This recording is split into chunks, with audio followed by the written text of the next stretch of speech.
नमस्कार, देवभूमि समाचारों में आप सभी का स्वागत है। मैं हूं आपके साथ रक्षंदा खान। आगे आप मेरे साथ देखेंगे उत्तराखंड की तमाम छोटी बड़ी खबरें विस्तार से, लेकिन उससे पहले नजर डालते हैं हेडलाइंस पर। सीएम धामी की अध्यक्षता में चारधाम यात्रा पर मंथन, जोशीमठ के हालातों पर विचार विमर्श। बीआरओ और आपदा प्रबंधन को दिए निर्देश, पूरी यात्रा में अलर्ट रहे डिपार्टमेंट। चारधाम यात्रा में जुटे प्रशासन के लिए जोशीमठ भूधसा बड़ी समस्या। बद्रीनाथ हाईवे पर भी आने लगी दरारें। इस साल की यात्रा सकुशल संपन्न कराना बड़ी चुनौती। चारधाम यात्रा की तैयारियों को मुकम्मल कर रहा परिवहन विभाग। यात्रा के लिए 30,000 ग्रीन कार्ड, 50,000 ट्रिप कार्ड करेगा जारी। विभाग ने अतिरिक्त बस चलाने पर भी की तैयारी।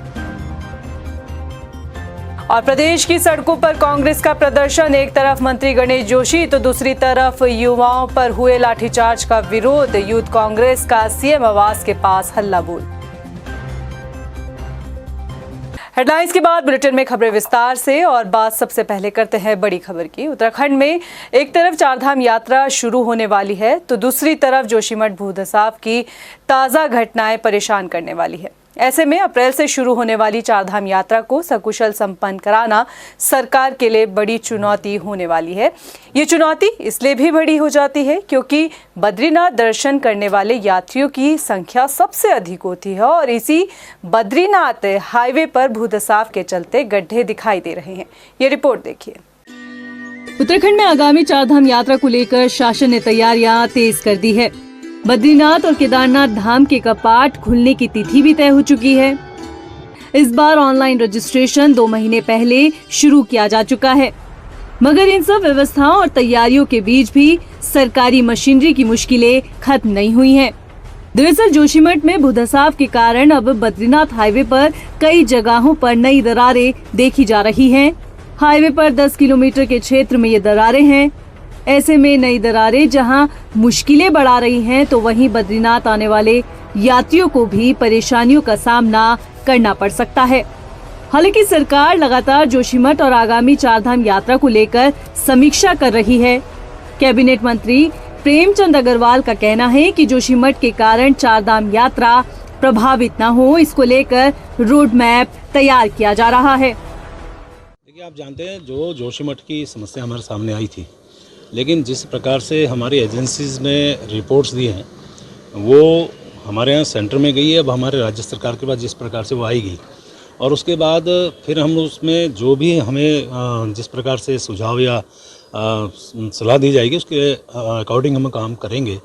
कुल मिला के सरकार इस पूरे प्रकरण पे बहुत संवेदनशील है। कोई सवाल जोशीमठ का नहीं है, सवाल पूरे पहाड़ का है, क्योंकि पहाड़ के जैसा माननीय मुख्यमंत्री जी ने भी कहा है कि एक जोशीमठ को लेके हमने जितने भी पहाड़ पे इस प्रकार के जगहें हैं उनको चिन्हित करके हम लोग जो है उनकी कैरिंग कैपेसिटी के आधार पर उनका सर्वेक्षण करेंगे।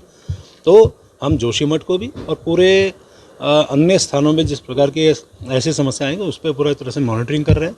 और आने वाले टाइम पे जो हमारी चारधाम यात्रा है वो किसी तरह से प्रभावित ना हो, उसको लेके हम पूरा रणनीति सरकार बना रही है और आने वाले टाइम पे इसका रिजल्ट भी आपको सामने देखने को मिलेगा। वहीं दूसरी ओर जोशीमठ में हो रहे लगातार भूधसाव और दरारों के मामलों को लेकर विपक्ष का कहना है कि बीजेपी जोशीमठ को गंभीरता से नहीं ले रही है। सरकार सिर्फ चारधाम यात्रा के पिछले साल के आंकड़ों को गिनाने का काम कर रही है। चारधाम के आंकड़ों से मतलब है कितने रिकॉर्ड तोड़ यात्री आए, कितने आंकड़े इन्होंने पहले का रिकॉर्ड तोड़ दिया, पहले के मुख्यमंत्रियों का। ये सारी होड़ में कहीं ना कहीं ये नहीं समझ रहे हैं कि कोई भी अनहोनी या अप्रिय घटना यदि घटित होती है तो उससे कितनी बड़ी किरकिरी उत्तराखंड राज्य की होगी। हमारे इस समय प्राथमिकता ये होनी चाहिए कि हम एक सुरक्षित उत्तराखंड, एक सुलभ और सुगम इस यात्रा को बनाएं और एक संदेश उत्तराखंड का ऐसा जाए कि लोग लगातार यहाँ आने के लिए लालायित रहें। लेकिन अगर इस तरह से अनदेखी की जाएगी, इग्नोर किया जाएगा बड़ी बड़ी समस्याओं को, क्योंकि बद्रीनाथ हाईवे में अगर धसाव हो रहा है तो ये फिर बहुत ही चिंतनीय परिदृश्य है। बहरहाल जोशीमठ पे दरारों का मामला थमने का नाम नहीं ले रहा है। ऐसे में प्रशासनिक अधिकारियों के लिए चारधाम यात्रा को सकुशल संपन्न कराना चुनौती बना हुआ है। राजनीतिक आरोपों और प्रत्यारोपों के बीच शायद सूबे की आवाम भी यही चाहती है कि ये यात्रा सकुशल पूरी हो जाए। देहरादून से सुशांत सिंह की रिपोर्ट। जोशीमठ में भूधसाव के खतरों के बीच शुरू होने वाली चारधाम यात्रा को सकुशल संपन्न कराना अब सरकारी मशीनरी के लिए बड़ी चुनौती बनने वाला है। हालांकि इस बीच अब चारधाम यात्रा के लिए ऑनलाइन पंजीकरण शुरू हो गए हैं।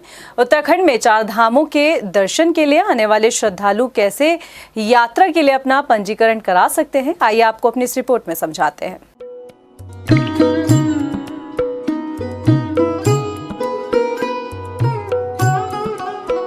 राज्य में चारधाम यात्रा को सुगम बनाए जाने की कवायद जारी है।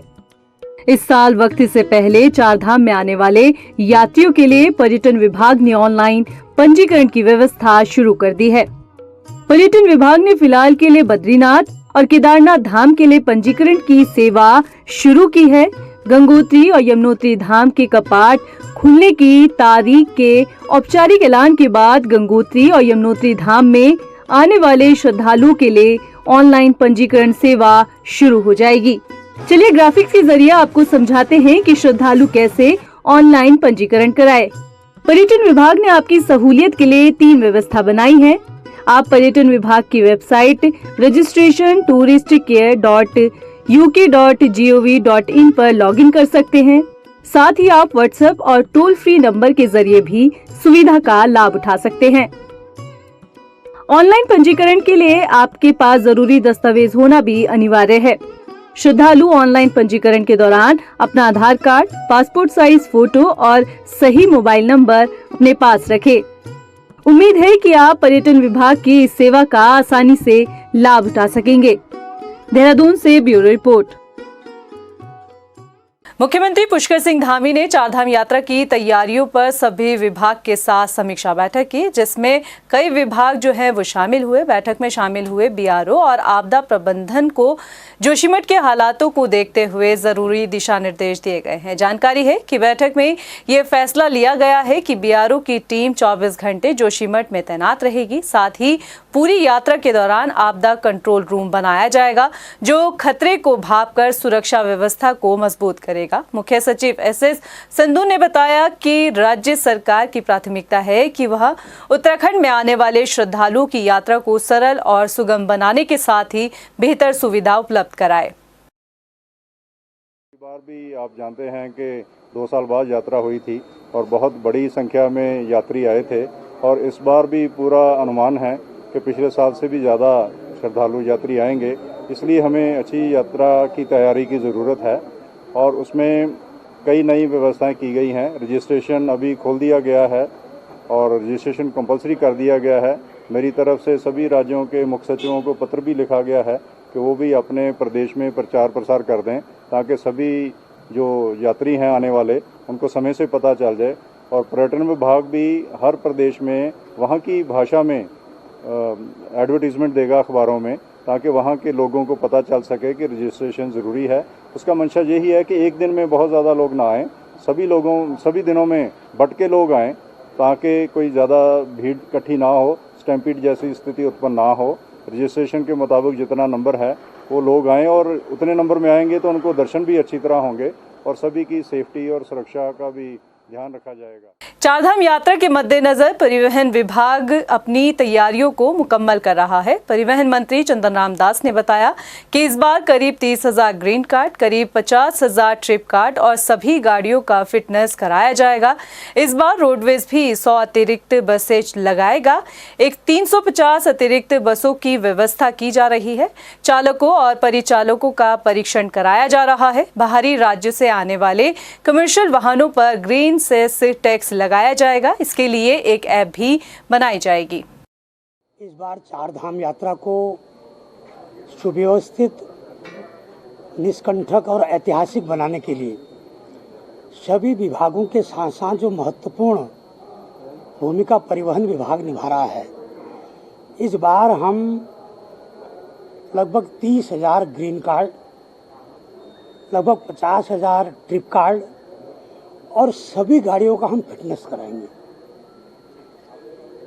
और लगभग हमारा रजिस्ट्रेशन अभी शुरू हो गया है आज के जो आंकड़े आए हैं, केदारनाथ और बद्रीनाथ में 8,000-9,000 यात्रियों ने पंजीकरण करा लिया है और इस बार रोडवेज भी 100 अतिरिक्त गाड़ियां चारधाम यात्रा में लगाएगा। 350 अतिरिक्त बसों की व्यवस्था हम इस बार कर रहे हैं। वहीं मुख्यमंत्री पुष्कर सिंह धामी उत्तराखंड पीसीएससी की मेन परीक्षा में हिस्सा लेने वाले अभ्यर्थियों को परीक्षा में सफल होने की शुभकामना देते नजर आए। सीएम ने कहा कि 23 से 26 फरवरी 2023 को आयोजित होने वाली परीक्षा में हिस्सा लेने वाले अभ्यर्थियों के लिए परिवहन विभाग की बसों में निःशुल्क सेवा रहेगी। 23 तारीख से उत्तराखंड पीसीएस की मेन परीक्षा प्रारंभ हो रही है। मैं सभी को परीक्षा में भाग लेने वाले सभी परीक्षार्थियों को, सभी भाई बहनों को मैं बहुत शुभकामनाएं देता हूं, बधाई देता हूं। और इसके दृष्टिगत हमने यह फैसला लिया है कि उत्तराखंड परिवहन निगम की बसों में इस परीक्षा में भाग लेने वाले सभी परीक्षार्थियों के लिए निःशुल्क सेवा की व्यवस्था की गई। पूर्व सीएम त्रिवेंद्र सिंह रावत लोकसभा चुनाव लड़ने की तैयारियों में हैं। उनको पार्टी के इशारे का इंतजार है। जी हां, हालांकि पूर्व सीएम त्रिवेंद्र सिंह रावत ने इसकी तस्वीर जो है अभी वो साफ नहीं की, मगर इशारों में इतना जरूर कह दिया कि जिम्मेदारी मिली तो संभालेंगे। इस दौरान त्रिवेंद्र सिंह रावत ने लाठीचार्ज को फिर एक बार गलत करार दिया है। ये रिपोर्ट देखिए। पूर्व मुख्यमंत्री त्रिवेंद्र सिंह रावत ने अपने एक बयान के जरिए राजनीतिक गलियारों में हलचल कर दी है। हल्द्वानी पहुंचे पूर्व मुख्यमंत्री त्रिवेंद्र सिंह रावत लोकसभा चुनाव लड़ने की तैयारी में हैं। उन्हें पार्टी के इशारे का इंतजार है। पत्रकारों ने जब त्रिवेंद्र सिंह रावत से उनकी इच्छा पूछी तो उन्होंने साफ कर दिया कि पार्टी जो कहेगी वो उसे मानेंगे। फिलहाल त्रिवेंद्र सिंह रावत इन दिनों उत्तराखंड के अलग अलग इलाकों में घूम रहे हैं और कार्यकर्ताओं के साथ मुलाकात कर रहे हैं। चुनावी जानकार मानते हैं कि ये सियासी तौर पर खुद को सक्रिय बनाने की कोशिश भी मानी जा सकती है। लेकिन हम पार्टी के कार्यकर्ता हैं, पार्टी के सिपाही हैं। पार्टी जो निर्णय करती है उसका आदर। त्रिवेंद्र जी का मन क्या है? त्रिवेंद्र जी का मन ये है कि पार्टी जो भी जिम्मेदारी देगी उसको निभाएंगे। वहीं त्रिवेंद्र सिंह रावत ने 9 फरवरी को देहरादून में हुए युवाओं के प्रदर्शन पर चली लाठियों को फिर एक बार गलत ठहराकर सरकार पर ही सवाल उठा दिए। पूर्व मुख्यमंत्री त्रिवेंद्र सिंह रावत ने कहा कि लाठीचार्ज को उचित नहीं ठहराया जा सकता। पूर्व सीएम त्रिवेंद्र ने युवाओं के दर्द पर मरहम लगाने की सलाह तक दे डाली। देखिए, ऐसा है कि लाठीचार्ज हो गया, उसको उचित तो नहीं ठहराया जा सकता। फिर माफी मांगने के सिवाय और क्या किया जा सकता है? हमारे बच्चे हैं, छोटे बच्चे हैं, अपनी तैयारी कर रहे हैं, तो उन बच्चों को थोड़ा सा, उन बच्चों को जो चोट पहुंची है, थोड़ा सा तो मरहम लगाया जा सकता है ना। तो मरहम लगाने का तरीका यही होगा। सीएम की कुर्सी से हटाए जाने के बाद खुद को राजनीति में सक्रिय दिखाते रखने की कोशिश में लगे त्रिवेंद्र भले ही चुनावी तैयारियों में ना हो, लेकिन बार बार धामी सरकार पर सवाल उठाना उनकी किसी बड़ी रणनीति का हिस्सा तो नहीं है। हल्द्वानी से योगेश शर्मा की रिपोर्ट। 9 फरवरी को राजधानी देहरादून में बेरोजगार युवाओं के प्रदर्शन में भांजी गई लाठियों का विरोध कांग्रेस लगातार प्रदर्शन के तौर पर कर रही है।